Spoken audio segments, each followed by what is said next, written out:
Hello, everybody. It's Mike Yao with Savage Kingdoms role-playing game and Fire in the Head Productions.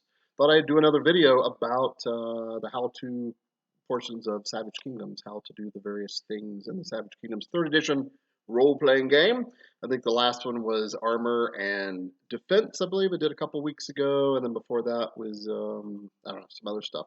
You'll see them. I don't know why I'm pointing, but I do have a whole library of those things. I guess down. I don't know if you guys are interested. So, yeah, so this one's going to be how to use weapons and apply damage in the Savage Kingdoms 3rd edition role playing game. It really applies to all the editions of SK 1 through 3. 2nd edition being the Reforged edition is what we called it. But the current edition is Savage Kingdoms 3rd edition, so I'm addressing that more primarily. So, all right, so on page 256 of the core rulebook, this lovely jewel right here that hopefully some of you have, if not all of you, that'd be excellent. Page 256 or 257 in particular. Anyway, in the gear section or the equipment section of the book, page 2, gear and supplies starts on page 256, which is section 15 in the book. And then on page 257, the second page in that section, oh no, actually on the very first page, table 4.1 mentions the melee weapons. I just showed it to you briefly.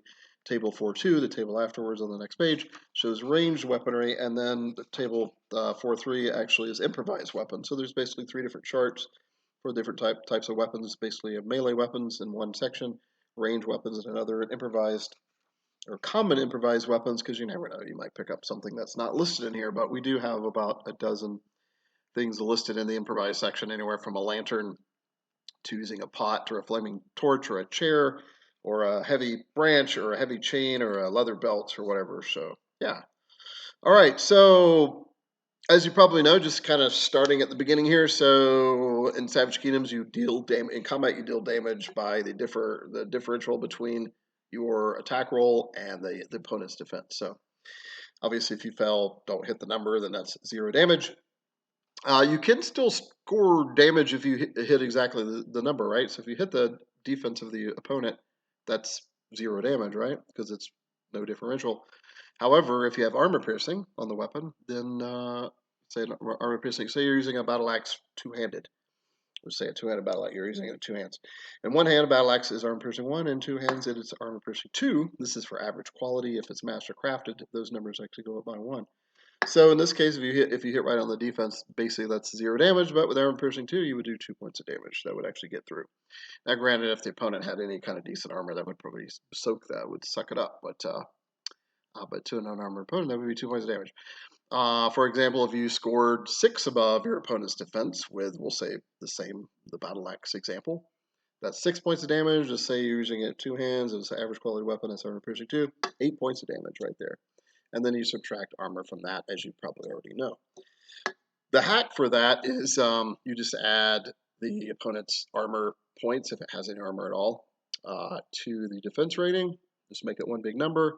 But you have to keep in mind if somebody uses finessing strike or precise strike or finessing shot or something like that, something that bypasses armor or reduces armor to half or something like that, you have to keep that in mind.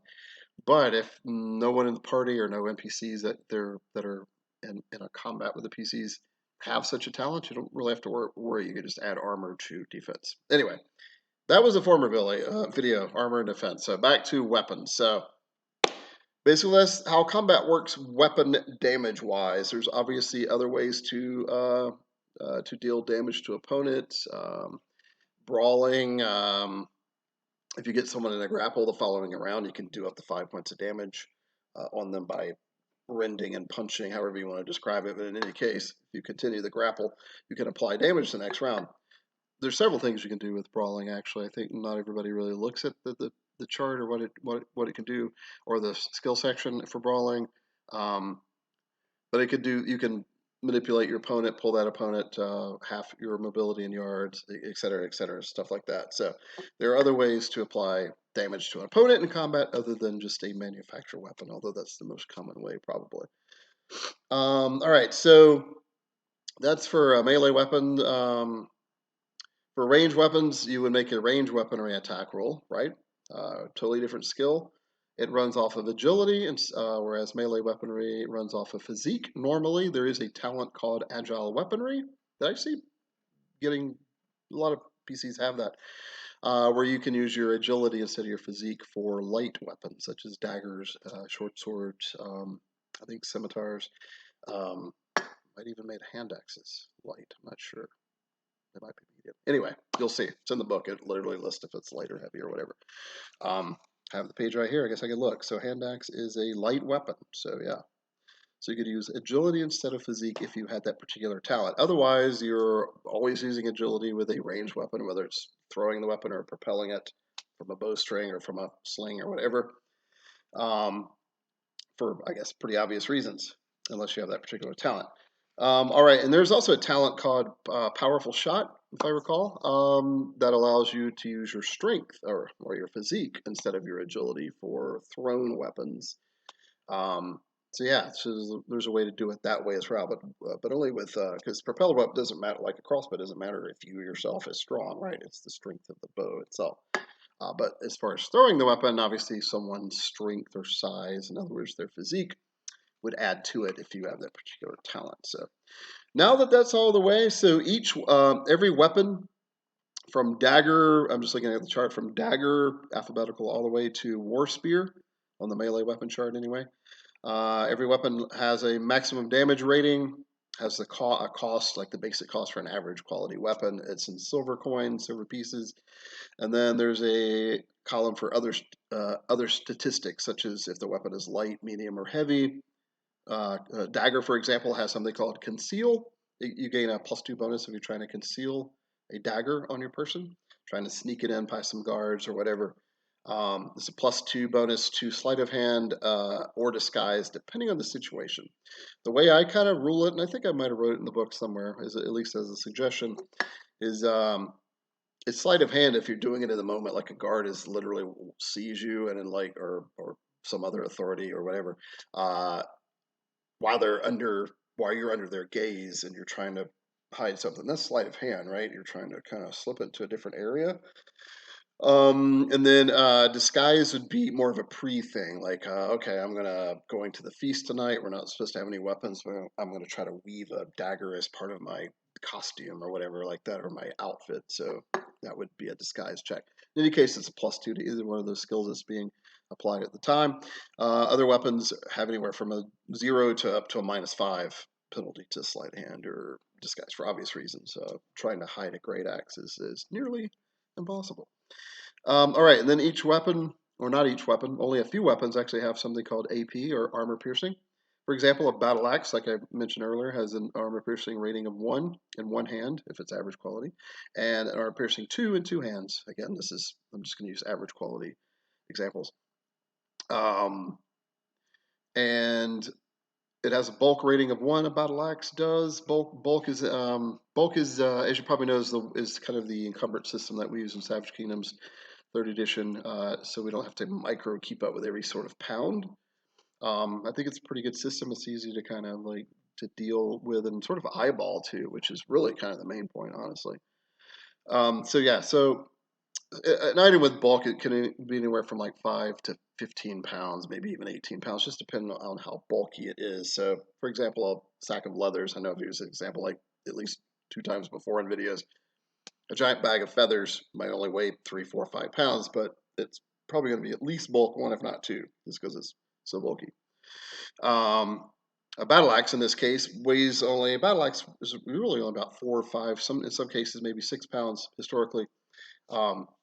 Danish axes, great axes get a little bit bigger than that, but so that's the low end of bulk, but just the fact that it's sheer weight all condensed in this one area kind of gives it its bulk. Some other statistic would be, for example, cestus. It says uses the brawling skill instead of melee weaponry because you're doing mostly punching. And there, if you slip up and use melee weaponry instead and don't notice that, it's not like the end of the world. It's still based on physique, but the character may have skill levels in brawling and not in melee weaponry or vice versa. So that it could make a slight difference, but anyway, honestly, I kind of house rule my own rules that you can use either. But technically, you're supposed to use brawling for a cestus or a spiked gauntlet. It has conceal as well. And then every weapon list, like every item in this section of the book, it lists a C, a U, a R, or an E after all the stats. So C means common, U is uncommon, R is rare, E is exotic. For example, common weapons, it says in the book here somewhere, a common item can be found pretty much anywhere except for maybe the smallest of villages. I think it says there's a 90% chance, something like that. And you can just kind of rule it yourself, and you don't necessarily have to roll for it, but just kind of keep it in mind as a game master, and even as a player if you're like shopping.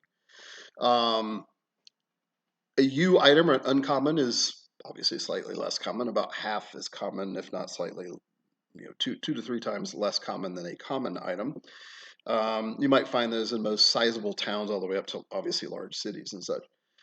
Next would be R. R is rare. You're probably only going to find rare items, in this case weapons, in large towns to actual cities and metropolises, of course. So, and there's only a few kingdoms in the SK setting that really have such massive cities. So, and then we have E. E is exotic. So exotic is even more, is about three times rarer than rare. And so that you're only going to find those in particular cities or metropolis, like really large places, or a place that specializes in making that particular item. Most cases are going to be kind of the same thing. But so yeah, there you go. Just a little quick note about that. Some other statistics that some certain weapons have.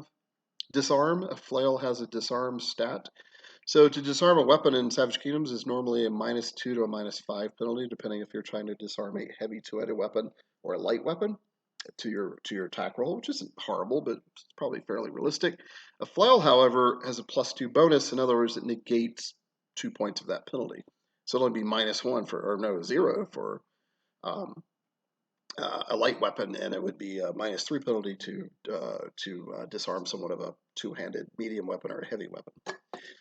And then if you have the disarming attack or disarming strike, I forgot what I call it. Disarming strike, I think, talent that negates two more -2. So if you have that talent with a flail, you're actually kind of better disarming light weapons than you are actually even making true attacks to injure someone. So pretty cool. All right. What else can I let's see? Armor piercing 3. Great Flow has, yeah. So most weapons, when they do have armor piercing, it's between 1 and 3. I did that with Savage Kingdoms 3rd edition.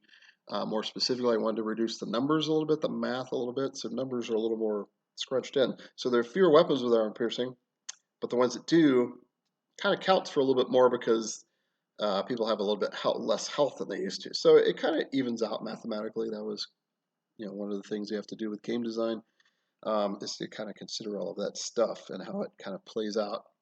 Some weapons have something called prestige. Prestige, if you have, let's see, for example, a great sword has prestige. I think longsword I gave as well. Yep, longsword. And these are, if you know anything about medieval or even feudal history, particularly in Japan with katanas, or not necessarily Japan, anywhere around the world, Europe, Middle East, whatever, if you were carrying a weapon that had a lot of steel in it, it was kind of like an heirloom thing. It took a long time to craft. Particularly, this is swords. I mean, some other weapons are pretty difficult to craft too, but in particular, in most cultures, a sword was a prestige weapon. So I wanted to kind of give that a little thing. I wanted to represent that in SK. So prestige means if you're carrying that type of weapon, and it's at least exceptional quality or better, you get +1 to your renown. So because you're kind of known as that, and especially if you name the weapon, that definitely kind of plays into your renown as well. So that's what prestige means. What else do we have? Reach. A polearm, for example, has, and polearm is just kind of listed generically. I know there's a lot of different polearms, but they all end up roughly or for kind of doing the same thing. So that's why I just kind of put them all as one.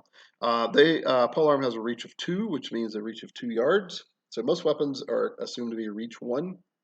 Like your daggers and your longsword. Even a great sword has reach of 2, by the way. And a war spear. Oh wait, polearm should have reach 3. I just realized. I think that's a typo. Yeah, that's a typo, guys. I just literally discovered it in the moment. Yeah, polearm, because polearm also represents pikes and great spears, which in a Dark Ages setting like Savage Kingdoms, that's really most of your polearms are going to be just like that, or a little more simple, more straightforward, not a lot of fancy hooks and stuff on it, like glaives and halberds and stuff. You'll have some stuff like that, but it'll be a little cruder. Anyway, that should say reach 2 for pole, or reach 3 for polearm, so you can attack from 3 yards away instead of 2. So I'm pretty sure that's what I meant. I'll have to revisit that, but I think that was um, what was my intent. Otherwise, a whip has reach 3. Maybe that was the, I don't know. A war doesn't matter. A war spear has a reach of 2, reach of 2 yards, as opposed to a regular spear, which just has a reach of 1. A regular spear represents a more like a hunting spear, and they weren't but about 6 to 7 feet long in length. And the fact that you choke down a little bit on the spear is what made me not give it reach. But a war spear, which generally is a foot or two longer and a little bit thicker, it's definitely got reach. And in fact, that's one of the main points of a war spear. Not only dealing some pretty good damage and unhorsing people, but getting reach on your opponent. What are we at? 16 minutes. That's not horrible. Okay, there's a weapon. There's another characteristic for a weapon known as mount. For example, saber has the mount characteristic. A lance has the mount characteristic, I guess for obvious reason. So if you're using a weapon from a mount, gives you a +1 bonus to attack a grounded opponent or a on-foot opponent, unless that opponent's physique is +8 or better, meaning that at that point, the person that you don't really have a height advantage on them. So that's kind of the point of the bonus is it's weapons that are made for horsemen to really kind of dominate the field. And yes, it's only a +1 bonus. I almost gave it a +2, but I thought +1 was kind of enough. And another little note about lances. Lance has a footnote, has 3 asterisks next to it, and that means that if you're using it on foot, you use it as a war spear. You use war spear stats because the lance, a true lance, like a horseman, a jousting lance, is using the power of the horse. So if you're not mounted, or even if you're mounted and your mount's not, you're just sitting there like stabbing down at people, it's still you're using war spear stats. Just to kind of throw that out there. It's pretty clear in the book though if you're looking at the footnotes and the asterisks and stuff. Um, yeah, I think I mentioned this before, but just to be more clear about it, medium weapons gain +1 to their maximum damage and to armor piercing. When wielded in two, medium weapons when wielded in two hands, because medium weapons have the nice little enjoyment of having you can use it one-handed or two-handed. So when you go two-handed, you have a little more oomph, which makes more sense. Speaking of maximum damage, I don't think I went over that particularly well, and that's one of the main stats to weapons, if not the main stat. I did mention that a dagger it goes from 10 all the way up to 30. I think I mentioned. If not, I'm doing it right now. For example, a dagger has a maximum damage of 10. This is an average quality dagger. The highest maximum damage of any weapon, again, just average quality, just normal average weapons, are great axes, great swords, and mauls, which are big, massive two-handed hammers. Those have maximum damage ratings of 30. So you can do up to 30 points of damage with that, which sounds ridiculous. Sounds like auto kill on a lot of normal opponents. A, that's the point. B, or two, B, you would have to score 30 over, right? So not only would you have to critically succeed 20 over the opponent's defense, but you would have to clear it by another 10 if you were dealing 30 points. It rarely comes up. I've seen it a few times. It generally has to happen with an exploding 20. Not to go over the game mechanic really quick, but as you know, in SK3, if you roll a natural 20 on any sort of roll check or roll, be it attack or whatever, it explodes, meaning you roll again and add that raw result to the original result. So in that case, you can sometimes get in the 30s and even sometimes the 40s or 50s.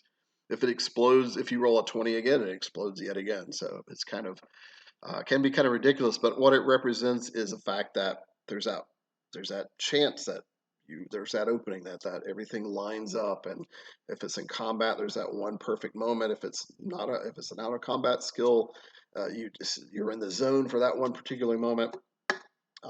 Yeah, so just know it's hard to get to maximum damage that high, but it is possible with those types of weapons. I might have mentioned this before in first edition SK back 7-8 years ago when I was first designing this game, 7, 8, 9 years ago. I didn't have maximum damages, and the first couple play tests kind of taught me. I was literally what you could use a dagger, and if you know explode it, you could deal up to 40 damage, top possibly. But I realized that was ridiculous. I think the one I remember some character slew an ice worm, a glacier worm or something, with a dagger, and because he exploded, it might have even been 320s in a row. It's ridiculous. Which is great, good on him. But using a little bit of physics, and since Savage Kingdoms is fairly more grounded than a lot of games, I think it's not particularly high fantasy. It's really more sword and sorcery. Physics, I think, applies a little bit more and more realistic physics. So a dagger blade can really only go so far. So you'd have to think, are the organs of the ice worm, are they really that close to the surface? Uh, Not that I've detailed out ice worms or dragon or any kind of massive creature in particular, but in my head, I usually have a fairly good idea of its anatomy, and that just didn't jive with me. And even the player who did it and thought it was super awesome, yeah, he was like, yeah, that's probably a little much. That should have only been done with a spear, if at all, or maybe a heavy axe or something like that. So anyway, just a little side note, a little SK history right there, as it were. All right, and then some weapons have, for example, I'll just give a few examples. A club has a maximum damage of 10, same as a dagger, but it does bludgeoning damage instead. Um, a dagger and a club both have ranges, so even though they're in the melee weapon section, actually you'll find them again in the range weapon section. They can be thrown, obviously. Range is 5/10/15 of both of those weapons. What that means is the first number is short range. There's no penalty to the range weaponry attack roll. The next number is medium range. There's a -2 penalty if your target's within up to 10 yards, 6 to 10 yards. The next number is 15 in this case, and that's long range. So any target between 11 and 15 yards is a -5 penalty. So 0, -2, -5 for long range. There's a talent called Extreme Range, I think I called it, or Extended Range. I think it's Extreme Range, where you 50% you can throw or shoot up to 50% more than the common long range listed for the weapon, and you can also reduce the long range penalty to -2, I think. Yeah, something like that. But anyway, there are ways to kind of tweak that. Is my point. And then some weapons are listed physique -2, for example. A club says physique -3 means you have to have at least a -3 physique, which is pretty easy. If you have less than that, you're tiny, scrawny, and in horrible shape and probably shouldn't be adventuring. So every point you're short of whatever the attribute is listed is a -2 penalty to your attack roll. Here, let's give a better example. A great axe, you need physique +1, which is a little above average person, size person or strength person. So let's say a physique +0 person decides to use a great axe. That's all well and good, but it is a -2 penalty because he or she is 1 point short. A physique -1 would be -4 penalty to the attack roll, 2 points short. So there you go. That's how it works. So some weapons have a minimum of physique. Some have agility. For example, a flail. You need agility -2 and physique -1 because agility. You need some agility with a flail, or you're gonna smack your head and wrap it around your own wrist and stuff. So yeah, there you go. What else can I go? Oh yeah, some quarterstaff has a trip. I think flail may have trip also.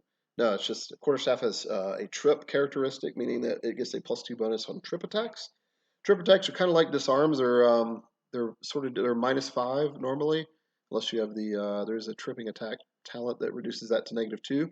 Then a quarterstaff gets a +2 bonus. In other words, it reduces those penalties by 2.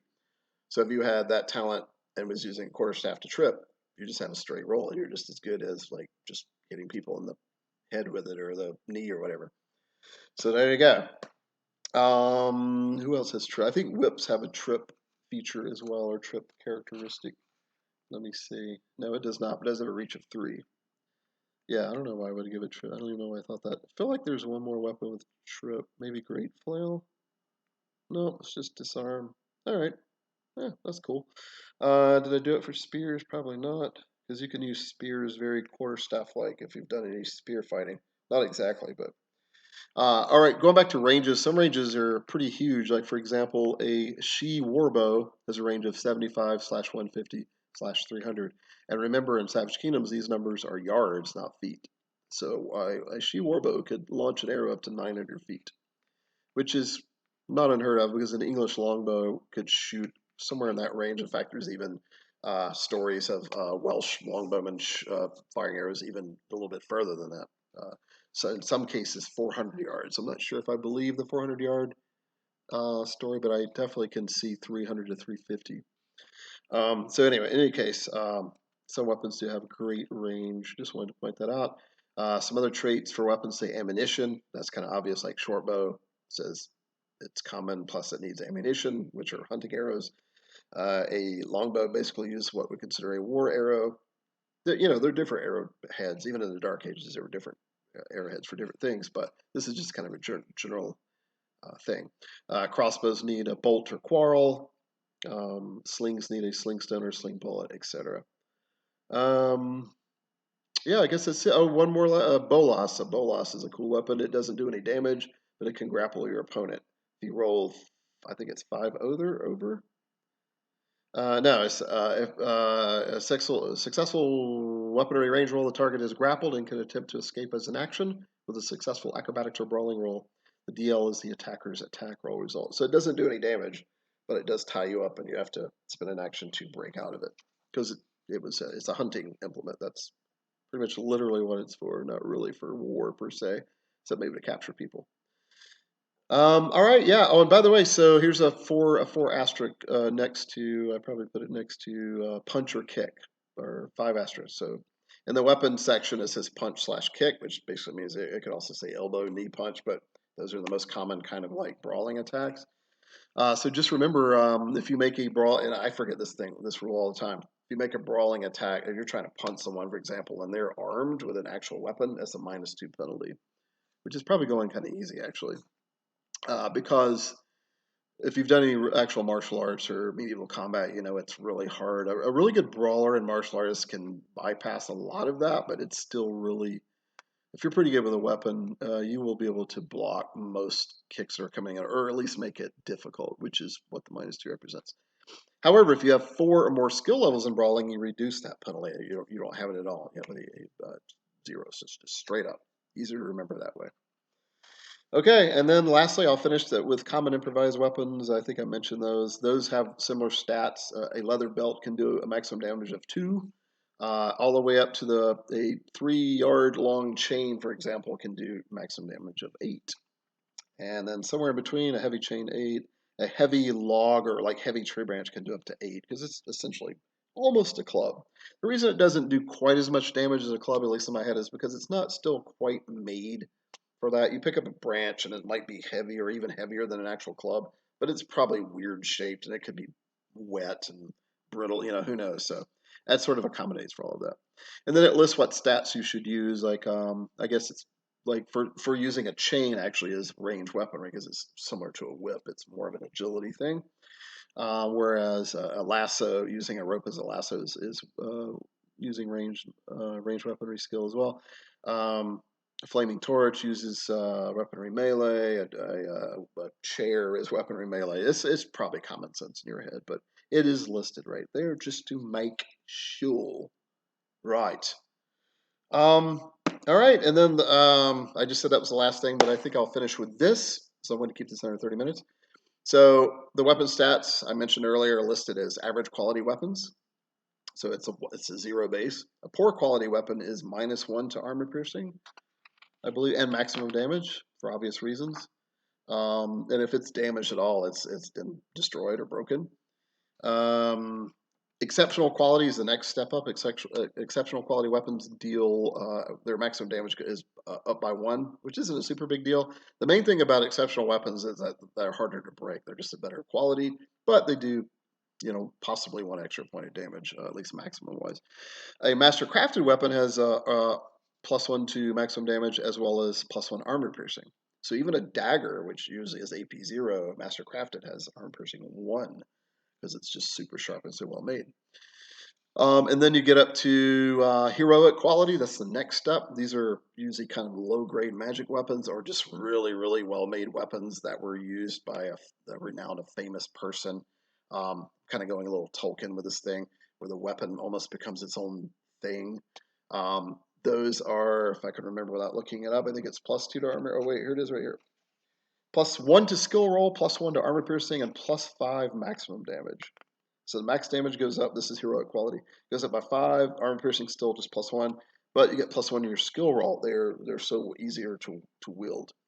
Then heroic quality goes up to, where's it at? Oh wait, that was for, yeah. No, I did it right. Legendary weapons +2 to skill roll, +2 to armor piercing, and +10 to maximum damage. I didn't think I put it that high, but there it is. Might be another typo, but I don't think so. Maybe I did mean that. I probably meant that actually. It's legendary. All right. So I said I'd keep it under 30, and it's just a little bit over. But we'll finish that. We'll finish that with weapon quality. The book also talks about if weapons are made of bronze or wood or stone or sildaril, or if they're silver plated or cold iron. It lists different materials and how they might affect different things in combat. But for the most part, that's 90% of weapons and damage. Thank you guys for listening and paying attention, and subscribe, like, and all that stuff, and check out Savage Kingdoms 3rd Edition. I'll talk to you again soon. Bye.